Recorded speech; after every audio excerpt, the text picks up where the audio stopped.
आशाकर्मी उपरकू आक्रमण कोरोना समय राज्यर समस्त जिले में आशाकर्मी माने लोकों सहायता पाई तत्पर होई उठिछंती।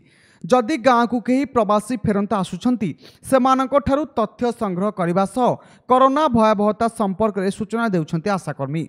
यासह सेमानंकु सरकारी नियम अवगत कराई क्वारंटाइन सेंटर को चिकित्सा पाई नेउछंती। एभली स्थले किछि लोक आशाकर्मी को एही कार्य निमंते असभ्य भाषा रे गालीगुलज करबा सह माड मारिबा घटना साधारण रे चर्चार विषय पालटिछि। एभली अभावनीय घटना घटिछि मयूरभंज जिला उदला थाना अंचल रे। गाँवर जड़े युवक तांको स्त्री सह बालेश्वर बरहमपुर ठारू कौशल क्रमे आसी उदलारे थिबा घरे रहितिले।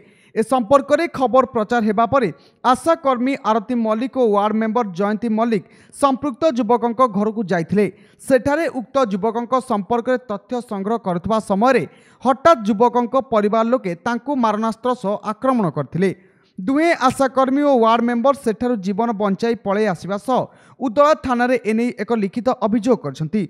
स्वामी स्त्री दिज शशुर घर जाते से बरहमपुर रिगिड़ी तो आम काली शुणिलु शुणा पाइलु रात गलुनि आज सका वार्ड मेंबर को लेकिन गली गलापर सी आम बुझेलु जहाँ आम नियम जी आम स्वास्थ्य सेवा जोगाई जी आम नियम जी आम सब बुझेलु बुझला सी स्वामी स्त्री जी सी मानिगला कि बाप माँ गार्डियन जी सी कहले तुम कहीं आम घर को आस तुम किसी बेसी आशा देखिए हो वार्ड मेंबर देखिए हो एमती दुनिया कथा कहले दुनिया अशेष भाषा गाड़ी देले आम कहले आम तो बुझापी आसमको तुमको तो आम किसी खराब कथा कहनु तुम केमती घरे रही सुधा स्वास्थ्य सेवा पाइपर आम तुमको सब जुगेदेबू एमती सब कथा कही सारा सी बुझलानी सी जब ताप न बुझला से ठेंगा कटरी कुढ़ारी धरिकी आमको माड़िया गोड़ेला।